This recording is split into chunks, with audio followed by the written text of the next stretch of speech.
let me say, a word in defense of reason in dialogue with faith. Because faith is that proof. Faith unites us to that substance. But reason, in order to realize its full potential, needs the horizons revealed by and truths contained in the faith. And not just any faith, but the Catholic faith.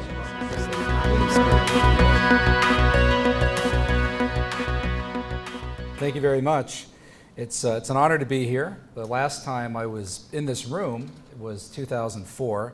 I spoke on the George Bush book, and I was Protestant at that point. So quite a bit has changed since then. I came into the church in April 2005, right around the time of the death of John Paul II. And Scott Hahn, who's here tonight, was there. It's good to see Scott. Thank him as well, Michael Hernan, and everybody for being. I love this college. It's a great college. In fact, you guys gave me an honorary degree a few years ago, probably your first mistake. But so I'm considered an alumnus of this college. It's also profound to be here on the day of St. Francis. And in fact, one of my books is on Judge Bill Clark, and Bill Clark was Ronald Reagan's closest advisor. And Judge Bill Clark is now in the process, very late in life, at the age of 80, of becoming a Franciscan friar. This would be 60 years after he left an Augustinian novitiate in New York in the 1950s to eventually go on a very, very different route. Ended up being Ronald Reagan's national security advisor. Clark was the guy who helped Ronald Reagan win the Cold War more than any other advisor. And Bill Clark was closer to Reagan spiritually than anybody else. And this will interest you. When Clark and Reagan were both ranchers, California ranchers, and they would ride around on horses together at the Reagan Ranch near Santa Barbara, the Santa Ynez Mountains, and they would pray the prayer of St. Francis together. Clark, right outside the chapel that he's built in Paso Robles, there's a mosaic that has the prayer of St. Francis. And I was at the Reagan Ranch just last month, in August, actually, and there is an icon of St. Francis in Ronald Reagan's house at the Reagan Ranch. I'm not exactly sure how it got there, but it's there. So St. Francis, pray for us. Today, I'm going to talk about John Paul II, Ronald Reagan. They were allies in a joint commitment to confront two evils: atheistic communism and the death culture. And both of these battles took not just immense creativity and innovation and being proactive, but immense courage as well. I mean, these two really came under fire for what they did. They took on the secular culture, they took on the cultural elite, and I think that there's a lot that we can learn from them working together in the 1980s, what they did during that period, and really what we're going through today. So I have a PowerPoint presentation, which I hardly ever do. I don't know if this will actually work. This is my first shot at doing a PowerPoint presentation, but I was at the Reagan Library in August. I had gotten about 2,000 pages of material declassified, letters between Ronald Reagan and John Paul II, filed FOIA requests, Freedom of Information Act requests, and these are materials from the 1980s that didn't get declassified for 30 years. So I have some of those documents tonight. Nothing dramatic, but I think they're at least interesting and worth looking at. And after that, I'll go through some of those. Those are on the Cold War period. I'll also show you some documents from the Reagan presidency that relate to the life issue, the abortion issue, and then finish up with a couple video clips. Ronald Reagan gave a remarkable speech in July 1987 to pro-life leaders that I think will speak to you today, 25 years later. All right, so let's start with May 13th, 1981, the feast day of Our Lady of Fatima. May 13th, 1981. Pope John Paul II was shot on that day by a would-be assassin and very nearly bled to death. People had no idea at the time just how perilous this was, just how close he came to dying. And that happened to take place 6 weeks after Ronald Reagan, on March 30th, 1981, was also shot by a would-be assassin. And people had no idea how perilously close Reagan came to dying as well. Reagan, like the Holy Father, very nearly bled to death. The two of them, had these two men perished, I'm certain that the 20th century wouldn't have ended as it did. I don't think the Cold War would have ended when it did. Communism wouldn't have ended when it did. The Soviet Union wouldn't have collapsed when it did. Certainly not as peacefully, not as joyfully as it did. Ronald Reagan was very troubled by the shooting of the Pope. The Pope was very troubled by the shooting of Reagan. And Reagan, just 4 days after this, after John Paul was shot, May 13th, Reagan gave the commencement speech at Notre Dame. So long before Barack Obama gave a commencement speech at Notre Dame. He's not giving one here, I understand, right? That's not happening. But long before that, Ronald Reagan, May 17th, 1981, he gave the commencement at Notre Dame. In that talk, he started off by wishing a speedy recovery to John Paul II. And then he said this: "The years ahead are great ones for this country, for the cause of freedom and for the spread of civilization. The West won't contain communism, it will transcend communism. It will dismiss communism as some sad, bizarre chapter in human history whose last pages are even now being written." That speech, by the way, was written by a Catholic speechwriter, Tony Dolan, who at that point was a 20-something Yale graduate and Reagan's chief speechwriter. Although no one else said it at the time, certainly as audaciously nor expected it, Reagan was exactly right. Those last pages were at that point being written. And this genuinely was, there's a lot of people here, a lot of students who were born after the fall of the Berlin Wall. I'm going to make the older people in the audience feel really old now. But I mean, you didn't live through this. Communism was truly horrific and deadly. Just think about this. 100 million people died under communist governments from 1917 to the end of the 20th century. And to give you an idea of what that's like, 100 million people, World War I, about 8.5 to 10 million people died. World War II, about 40 to 50 million. We in America lost about 300,000 men in World War II. And everybody has an uncle or knew somebody who died in World War II. Now take those combined death tolls of World War I and World War II, the two bloodiest conflicts in world history, combine them and then double them, and only then are you getting close to the number of people that the communists killed. And 100 million, which is the figure used by the Black Book of Communism, the Harvard University Press book that was published at the end of the 20th century, that's a conservative estimate. They estimate, the Black Book estimates only about 25 million that died under Stalin. The latest research on Stalin, the Yale University Press by Alexander Yakovlev, says that Stalin alone probably killed 60 to 70 million. And the latest numbers on Mao Zedong of China suggest that he killed over 70 million. So it's probably more like 140 million people altogether. Just this horrific ideology. But Reagan is predicting in 1981 that communism, the last pages are being written at that point in time. That prediction was not just a prediction, but it also foreshadowed policy and exactly what Reagan intended to do, which was try to dismiss communism to what he called the ash heap of history. And for that, he would seek the help of John Paul II. Also in the Notre Dame speech, Reagan said this. He's rallying all these students to the cause.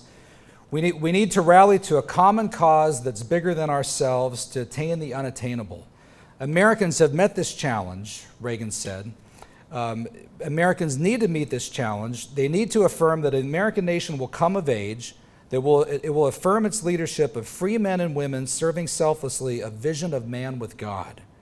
And he said this: "It is time for the world to know that our intellectual and spiritual values are rooted in the source of all strength, a belief in a supreme being and a law higher than our own."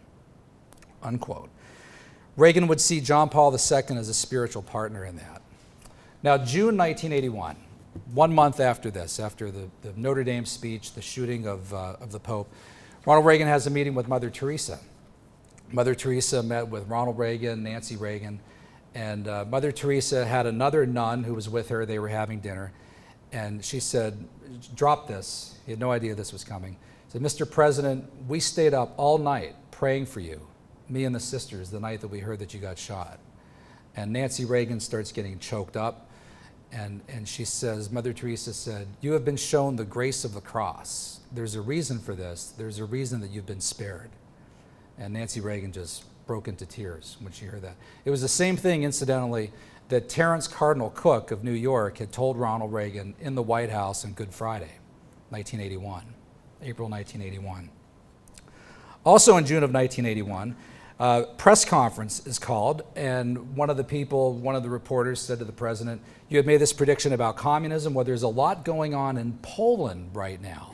Do you think what's happening in Poland could be an indicator of what you said in your Notre Dame speech?" Reagan said this, "Yes, I just think it's impossible, and history reveals this, for any form of government to completely deny freedom to people and have that go on interminably. Communism is an aberration. It's not a moral way of living for human beings." Now think about this. I'm not just saying it's a bad way politically, a bad way ideologically. Communism is not a moral way of living for human beings. John Paul II agreed with this completely. He could have written this. And I think we are seeing right now in Poland the beginning cracks, the beginning of the end. Fast forward, December 13th, 1981. Anyone know what happened in Poland? December 13th, 1981. Martial law is declared in Poland. John Paul II's home country. The Soviets crack down, the Polish government cracks down. Reagan sees in martial law here a potential opportunity to work with John Paul II to try to begin splitting Poland from the communist bloc and to begin splitting the communist bloc from top to bottom. All right, but let me back up a little bit. June 1979. All right, you follow me on the chronology? All right. June 1979. John Paul II makes his first trip to Poland as Pope at that point, right? John Paul II became Pope when? 78. Very good. October 1978. There's going to be a test on this when we're done. You guys you remember all these dates. October 1978. So 455 years. This is the first non-Italian Pope in 455 years. First Slavic Pope ever. All right, and the Soviets were terrified of this, right? John Paul II gives that famous speech at Jasna Gora. He's there from June 2nd to June 11th, 1979. The KGB, the Polish army, the Soviet-backed Polish army, Soviet security, they're all crowding around, and John Paul II says to the Poles who look nervous and who are afraid, he tells them, "Be not afraid." Right? Those words of the angel Gabriel to Mary at the Annunciation, right? Be not afraid, Mary, for God has found favor with you. It's as if the Pope is saying, "Be not afraid, Poland," right? For God has found favor with you. Reagan at the time was watching this on television. He saw the footage on TV. At that time, he hadn't run for president yet. He would run for president in 1980. Reagan watched this with a man named Richard V. Allen, Catholic, who became Reagan's national security advisor. And Allen said, "I'll never forget watching Reagan's face. He saw the Pope in front of these huge crowds of people, millions of people, and tears were running down Reagan's face, and he was saying, 'That's it, that's it, that's it. The Pope is the key, the Pope is the key, the Pope is the key.'" The Pope is the key to splitting Poland apart, to splitting communism apart.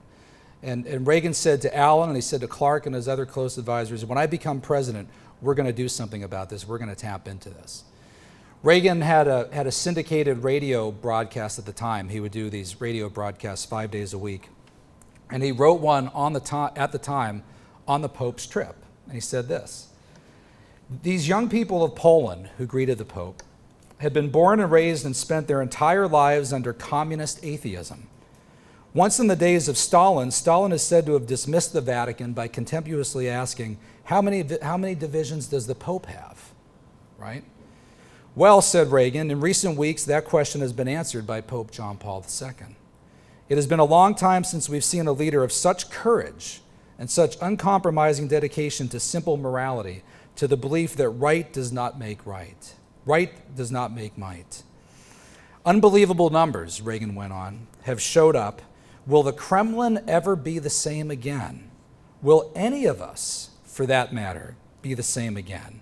This one man, the son of simple farm folk, has made us aware that the world is crying out for a spiritual revival and for spiritual leadership." The New York Times, by the way, editorialized on the Pope's visit to Poland that same week, and they wrote this: "As much as the visit of Pope John Paul II to Poland must reinvigorate and re-inspire the Roman Catholic Church in Poland, it doesn't threaten the political order of the nation or of Eastern Europe." So saith the Times, right? But Reagan understood completely differently. Oh, you bet it does. You bet it does. So fast forward, back to December 13th, 1981. Martial law is declared in Poland. Ronald Reagan is furious about that. All international flights are banned.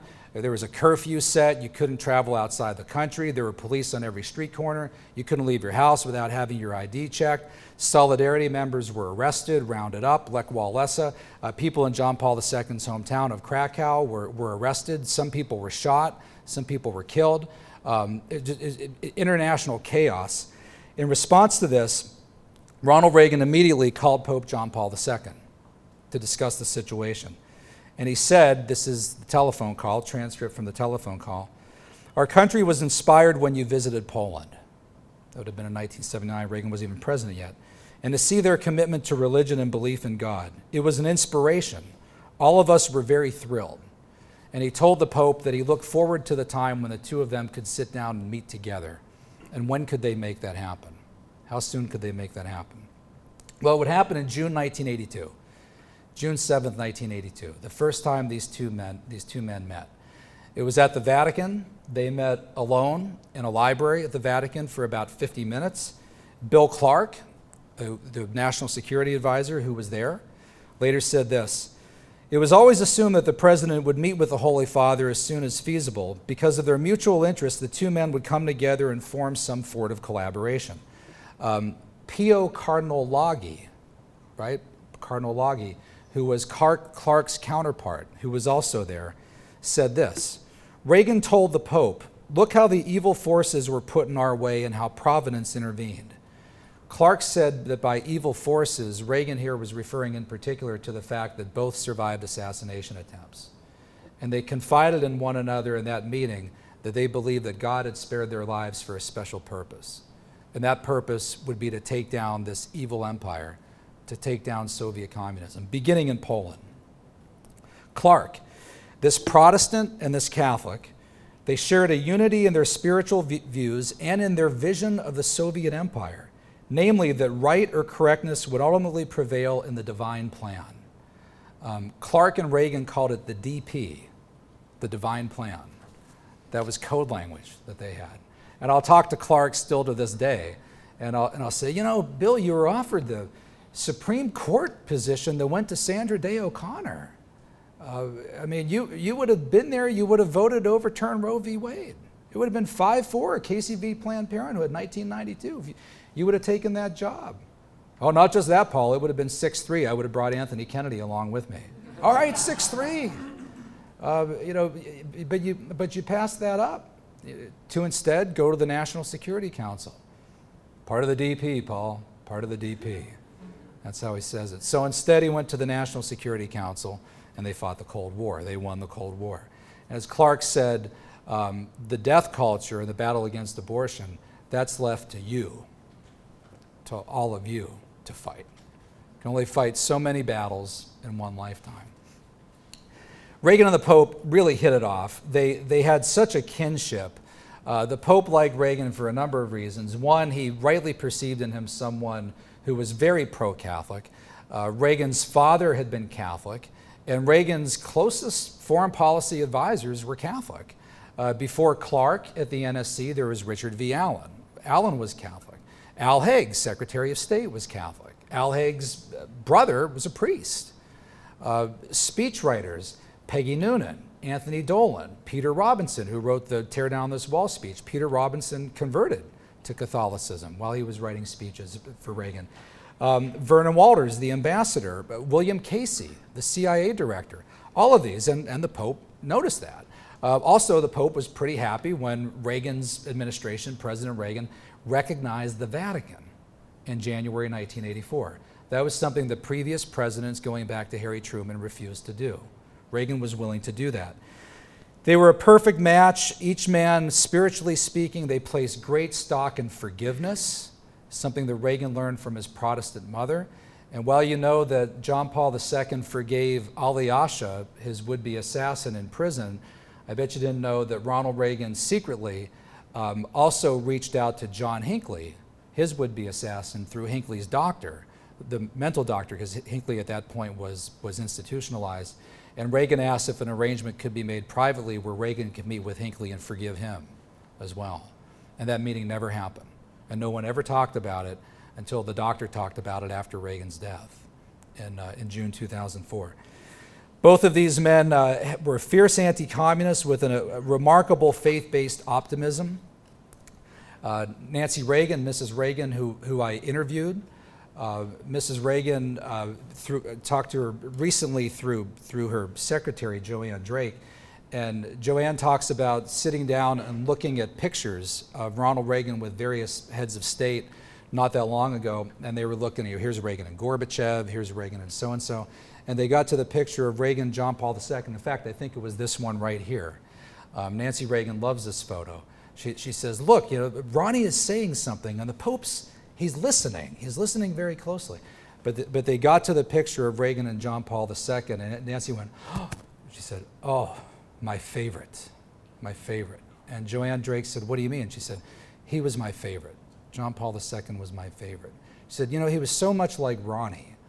Outdoorsman, athletic, had charm, gentleness, kindness. She said, and they were both actors, right? They were both actors.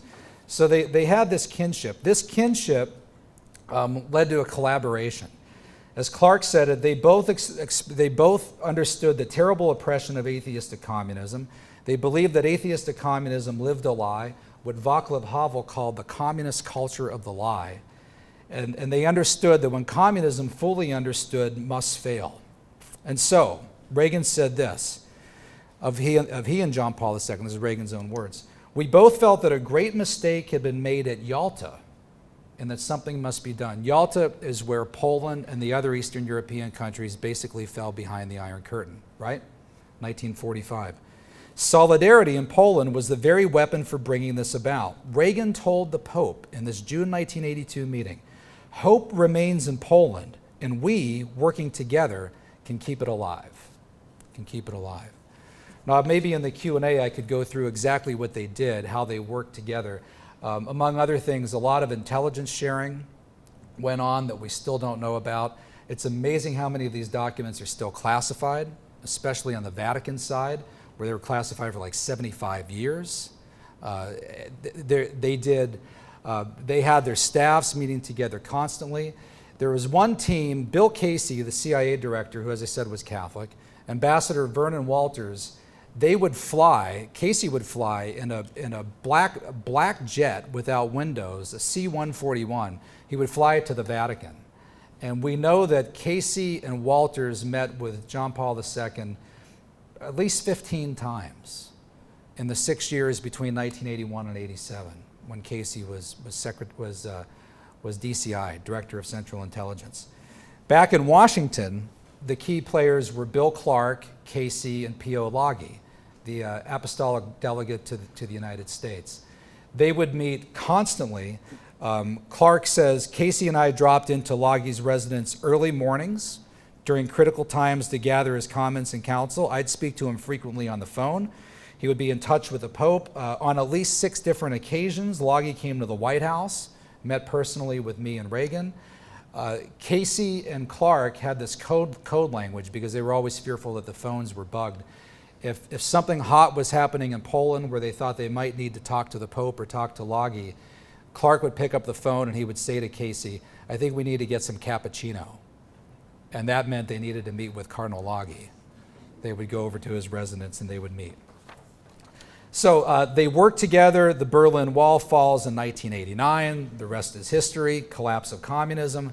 Berlin Wall fell in November 1989.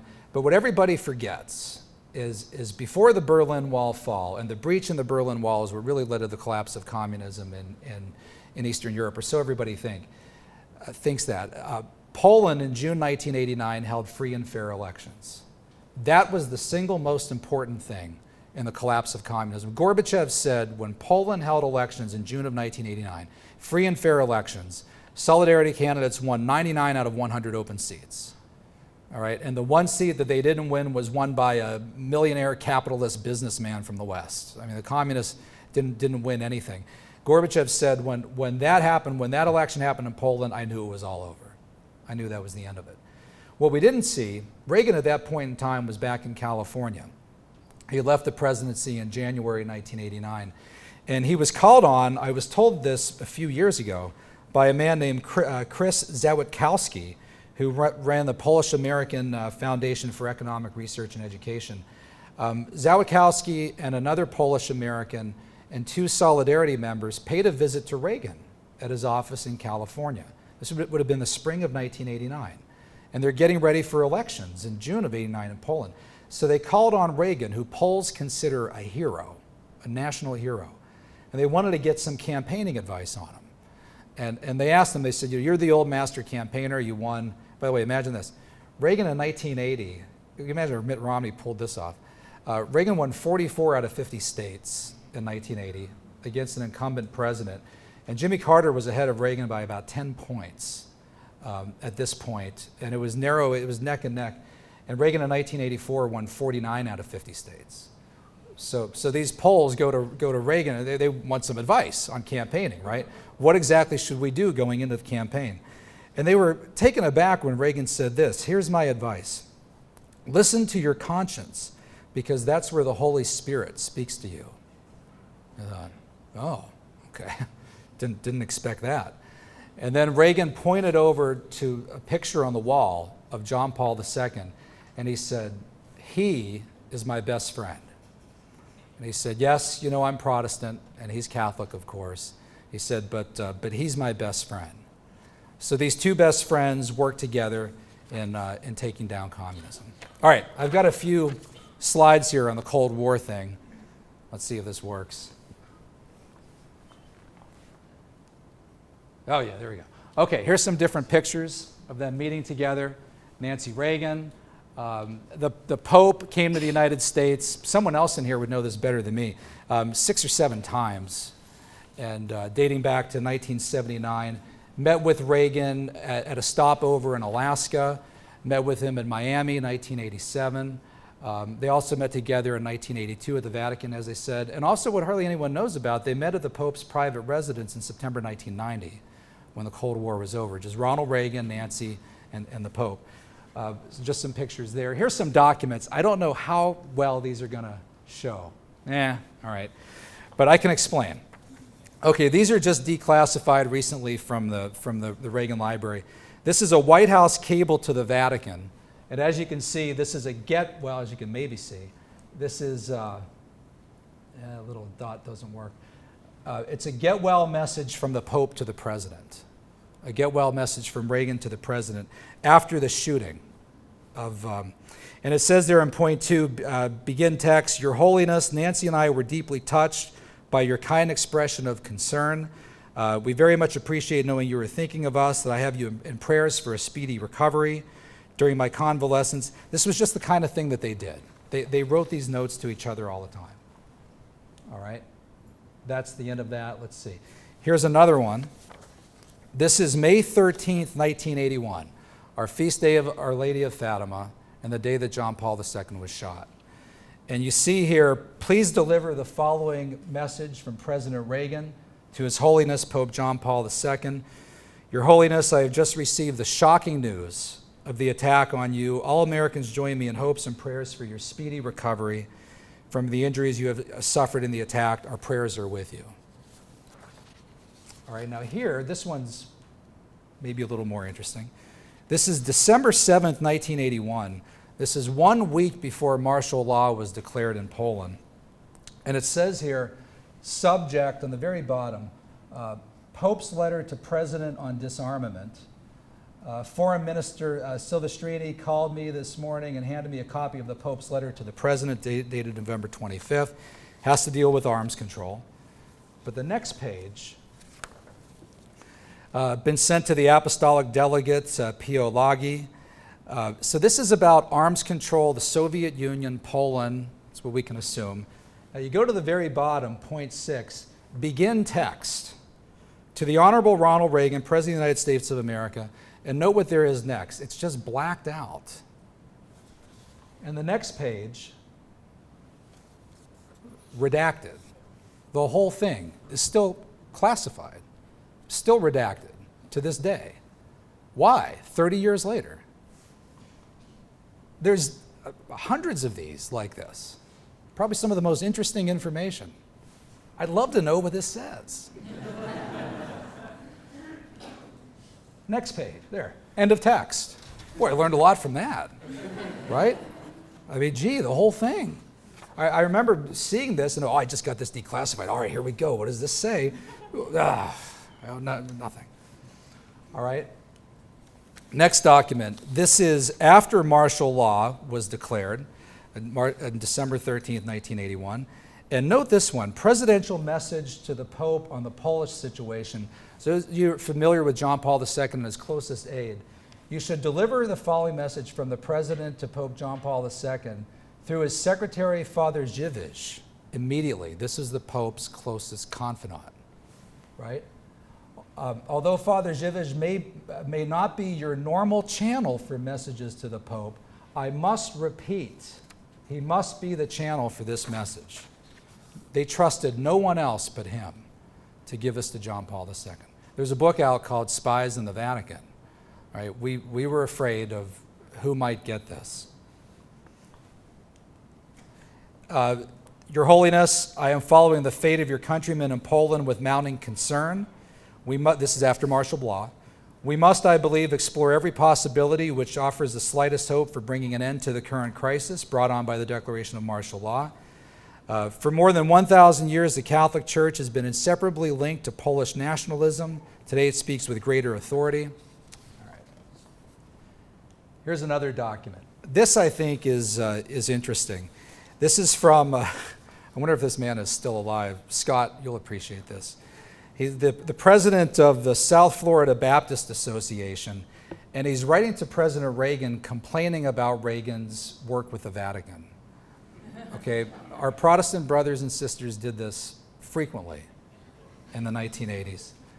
Mr. Reagan, it is reported in the July-August issue of Church and State. Note, by the way, you've got a conservative Protestant now appealing to separation of church and state, right? Suddenly he wants that, right? It's reported that the Reagan administration had spent at least $78,000 in public funds to fly a 48-person presidential delegation to Anchorage, Alaska to greet Pope John Paul II. The list includes your envoy to the Vatican, Cardinal John Krall, Archbishop John Roach, and several priests and nuns. Mr. President, I protest this action, and am very anxious to receive from you the reason by which you justify this action. It is absolutely wrong to spend taxpayers' money to gain support for any religious groups. By the way, if this guy only knew, they're working together to take down the Soviets, to take down the evil empire. If the officials of the Roman Catholic Church want to meet their Pope, that would be their business. When the government underwrites this expense, it immediately violates the spirit of the First Amendment. I am a Southern Baptist minister and currently serving as a director of missions in an association of 46 churches. At this point, I am terribly upset and ready to get on my soapbox. I would appreciate hearing from you before taking this any further. I would like for you to verify that it happened, and then I'd like to know how you justify it. There are hundreds of letters like this that Reagan got from these guys all over the country. Now here, this is from November 13th, 1981. This is from the State Department, country officer for Vatican Affairs, and he's writing to this Dr. Bella Kapotsky from New York, New York. And Kapotsky wrote, and I have been asked to reply to your letter of October 12 to President Reagan regarding our relations with the Vatican. This person would like us to establish formal diplomatic relations with the Vatican, as Reagan wanted and as Reagan did. Note this next to last paragraph. Your position in favor of formal diplomatic relations, while thoughtfully expressed, is one that we continue to regard as problematic. Okay, Reagan is going against a lot of people in the State Department on this. A lot of people. And a lot of his own evangelicals. Courage, right? Be not afraid. He's going to do it anyway. This is just a simple little thing. This is March 18th, 1983. Your Holiness, Reagan writing to the Pope, thank you very much for the handsome copy of Annuario Pontifico, which Archbishop Pio Laghi sent to me at the direction. They would send each other gifts. And the Pope had sent Reagan a gift, right? I wonder if Reagan read it. I don't know. Can't say for sure. This one, this is March 7th, 1983. It's from Archbishop Loggy. Please find enclosed a letter I have addressed to President Reagan, transmitting a personal message from His Holiness, Pope John Paul II. I don't know what exactly that's about, but it's March 7th, 1983, and the next day Reagan gave his evil empire speech, calling the Soviet Union an evil empire, for which he was viciously criticized, called a maniac, practically, for that. All right, those are some of the Cold War documents. I'm going to talk about the fighting for life. This won't take me quite as long, and then I'll get to some of your questions. The abortion issue. This audience needs no information from John Paul II on that. You know where John Paul II stood on that.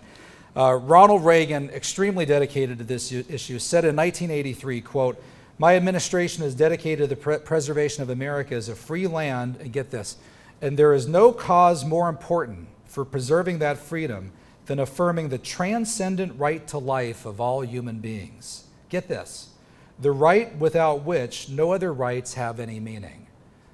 I mean, that's like right out of Evangelium Vitae.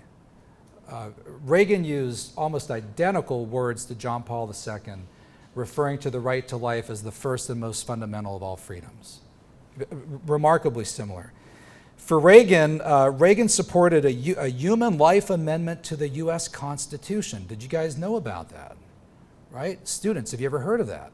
A human life amendment to the Constitution, which would have inscribed in the Constitution these words. Now, Reagan's not Catholic, right? "The paramount right to life is vested in each human being from the moment of fertilization, without regard to age, health, or condition of dependency." Reagan favored defining every human being at all stages of development, beginning with fertilization, beginning with conception, as persons protected under the 14th Amendment and also under a human life amendment. Now, a lot of pro-lifers at the time said, well, you know, I'm pro-life too, but I don't think we need to go that far. I don't think we need to rock this boat. You know, Ronald Reagan should back off on this. But you know, if Reagan would have succeeded in an amendment to the Constitution defining life beginning at conception, President Obama right now would be having a little bit more trouble trying to push through government funding of embryonic stem cell research and trying to push through an HHS mandate requiring everybody in this room, right, to pay for contraception and abortion drugs, if Reagan had succeeded in defining life in that way. This is written on Reagan's tombstone. "I know in my heart that man is good, that what is right will eventually triumph, and that there is purpose and worth to each and every human life." John Paul II could have written that. Got other quotes from Reagan. January 1984 speech to religious broadcasters. "God's most blessed gift to his family is the gift of life. He sent us the Prince of Peace as a babe in the manger." And then he said this: "This nation fought a terrible war so that black Americans would be guaranteed their God-given rights. Abraham Lincoln recognized that we could not survive as a free land when some could decide whether others should be free or slaves. Well, today another question begs to be asked. How can we survive as a free nation when some decide that others are not fit to live and should be done away with? I believe no challenge is more important to the character of America than restoring the right to life of all human beings. Without that right, no other rights have meaning." And then he just said this without saying where the quote comes from. "Suffer the little children to come unto me and forbid them not, for such is the kingdom of God." Such is the kingdom of God. The New York Times went bonkers, actually wrote an editorial blasting this analogy. How dare you compare this to black Americans in slavery, right? The only real bondage is the bondage that Reagan is placing on women. That's what the New York Times said. Reagan felt so strongly about this, he took it to the State of the Union. 1986 State of the Union address, quote, "Today there is a wound on our national conscience. America will never be whole as long as the right to life granted by our Creator is denied to the unborn." Now I should note here, and we could talk more about this in the Q&A, when Reagan was governor of California in 1967, he signed the Therapeutic Abortion Act into law, which effectively legalized abortion in California. He thought that he couldn't stop it, and he thought that they could change the law. could make it better. There was a mental health provision. I wrote a piece for National Review online. It's called Reagan's Darkest Hour, which lays all this out. It was the ultimate in unintended consequences. There was a mental health provision in the bill that doctors and patients alike abused and used that to be able to have abortions in the state of California. And Reagan said, we must never let this ever happen again. Edmund Morris, his biographer, said Reagan was left with an undefinable sense of guilt throughout the rest of his life about this. Lou Cannon, the other biographer, says the same thing. He told Bill Clark, who was his chief of staff, he said, Bill, we must never let this ever happen again. As president, Reagan actually published a book, wrote a book, Abortion and the Conscience of a Nation. Wrote this as president. It has a foreword from Bill Clark. That 1983, forgotten, often forgotten. Here's an example on the life issue. This is a letter from 1987. President Reagan, presidents get 1 million letters from people, right? Millions of letters. All right, this one is hard to read. This is from a letter by a woman named Ruth Smith in Coeur d'Alene, Idaho. Okay, that's the handwritten letter. Now here it is, typed up. The White House transcribed it. You see the address on the bottom.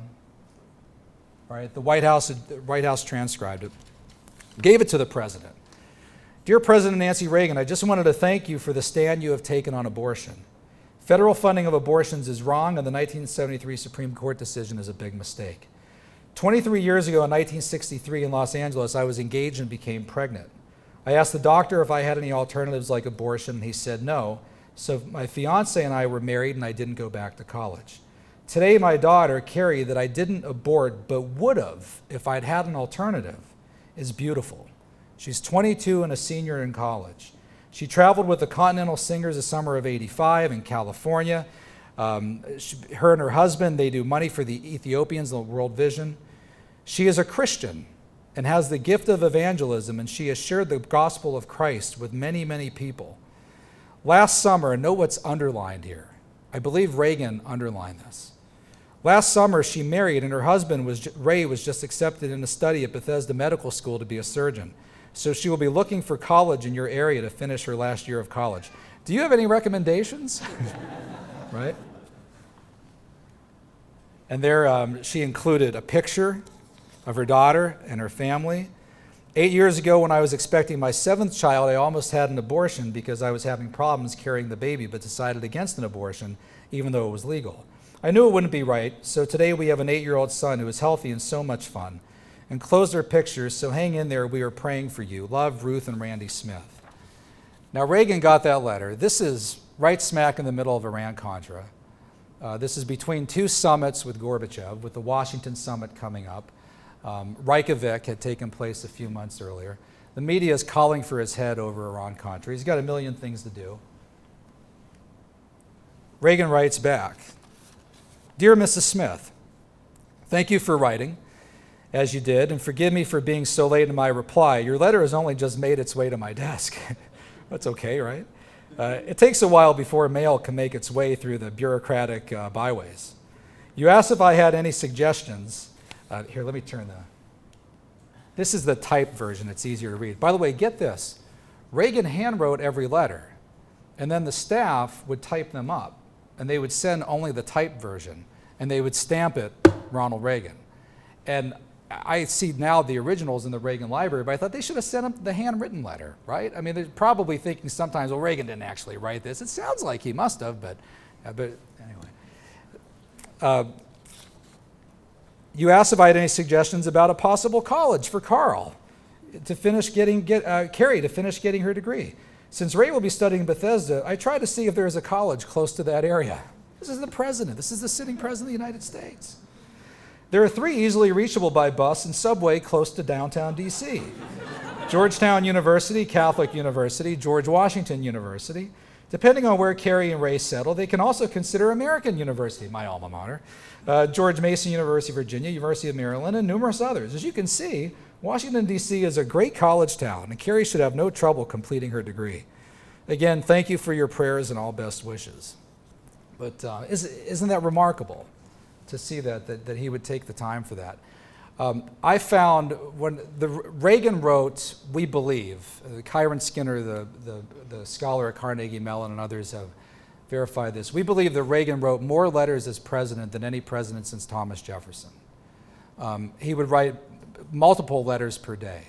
And the most interesting aren't the ones to Gorbachev and Andropov and Margaret Thatcher, but the ones to Ruth Smith of Coeur d'Alene, Idaho. And I look at these, and they have all kinds of gems that just reveal what kind of a person Reagan was. I found this letter, I dug this out. When Ronald Reagan died in June 2004, I called Ruth Smith, and she was still at the same address. I said why I was calling. I said what my name was. My book on God and Ronald Reagan had come out. They had it sitting on the desk in the house, and her husband, Randy, said, oh, she'd love to hear this. Can I just keep talking to you? She's at the dentist. We kept talking. He said, here she comes. You go, Ruth, come on in here. And she came in, and I told her, and she said, you have that letter? I said, I have it. I could send you a copy of it. I could send you all of the originals. And I asked her, I said, whatever happened with this? She said the daughter finished college. She took Reagan's advice. She went to the University of Maryland, specifically. They gave the gift of life to 7 children, all of whom graduated from college. 2 went to Princeton, 2 went to USC, 1 went to the Air Force Academy, 1 went to University of Wisconsin, 1 to Maryland, and all along she never worked outside of the college. They raised them in a little house. How did they afford that, to send them all to college? She told me, quote, they all got good grades and financial aid. Randy and I are just now getting around to fixing the house after living here for 30 years. And she said, do you mind if I use this and write it up? She said, no, please, it's for the cause of life. All right, I got one last thing. This is a video of Reagan speaking to pro-life leaders in July 1987. Take heart in the words that you hear here. This has never been broadcast anywhere. This only exists because the White House videotaped all of these things. And the people who were there have never seen this. And somebody tells me that one of the young folks sitting behind Reagan is Carl Anderson of the Knights of Columbus. Maybe you guys will know, you'll recognize him. And if so, I could get this to him if any of you know him. I mean, they'd probably love to see it. Could you roll the video, please? We come here today on an issue of the most fundamental importance. Many of you have been attacked for being single-issue activists or single-issue voters. But I ask, what single issue could be of greater significance? What single issue could say more about a society's values than the degree of respect shown for human life at its most vulnerable, human life still unborn?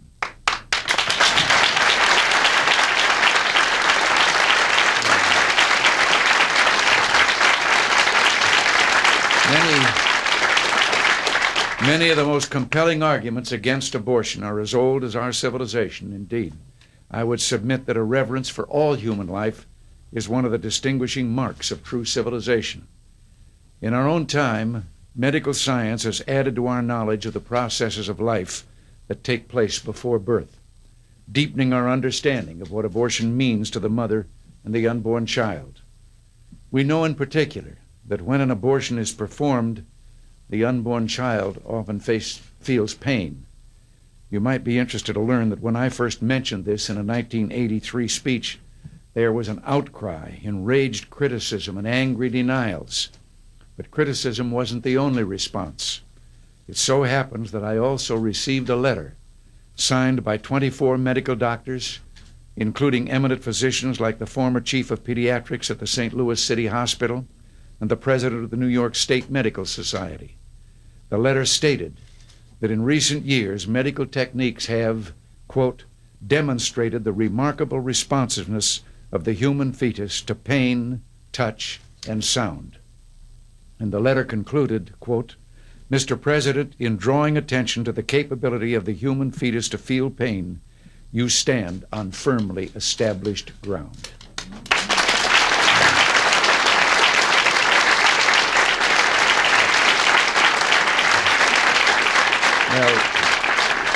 But in recent years, medical science has taught us so much more about the individuality and responsiveness of the fetus, even at the very early stages of development. My friends, isn't it about time the law of the land recognized the medical evidence of 1987?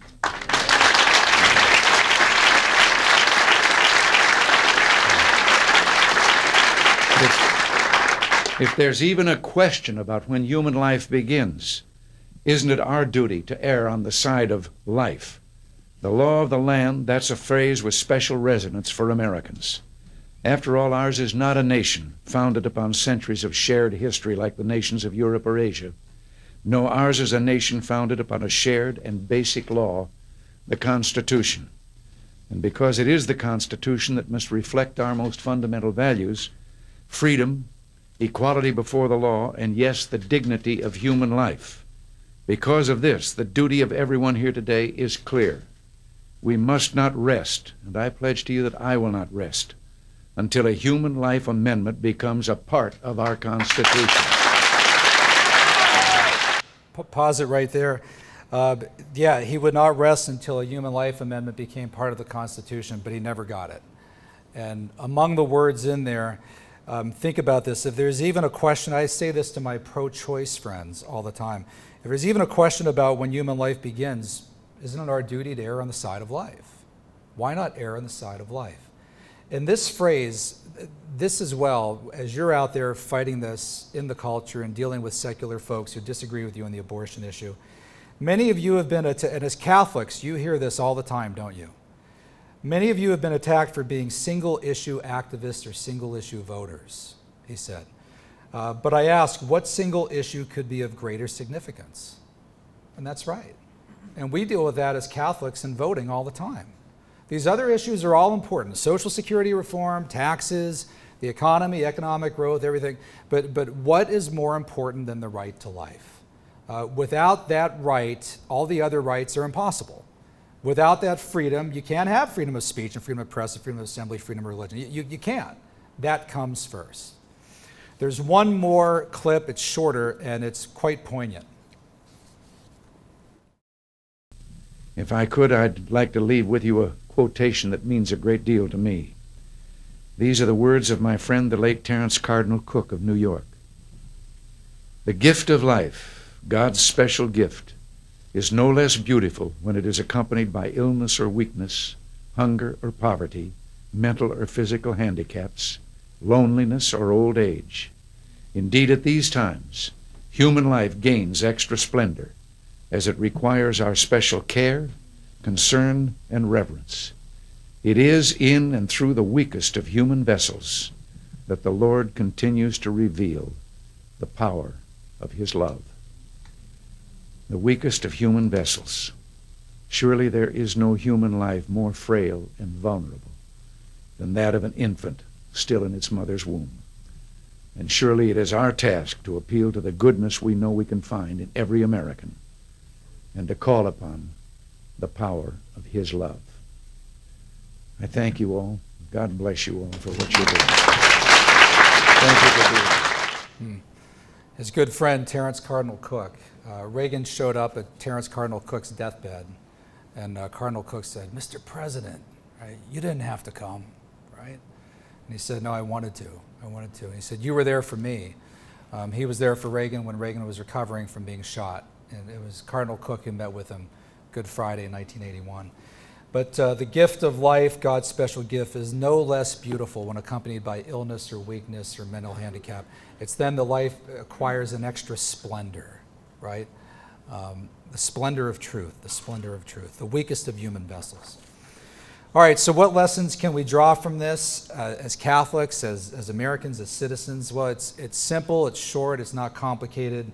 In fighting for human life, as these guys did, whether it's against atheistic communism or whether it's against the death culture, whether it's against abortion, what we face today, be unafraid, be undeterred, have courage.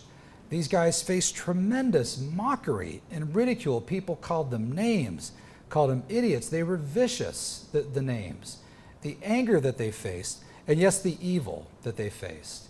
But both of them, Reagan and John Paul II, they stood for truth. They stood against these things, and they succeeded wildly. And you should too. You should too. So thank you, and God bless you.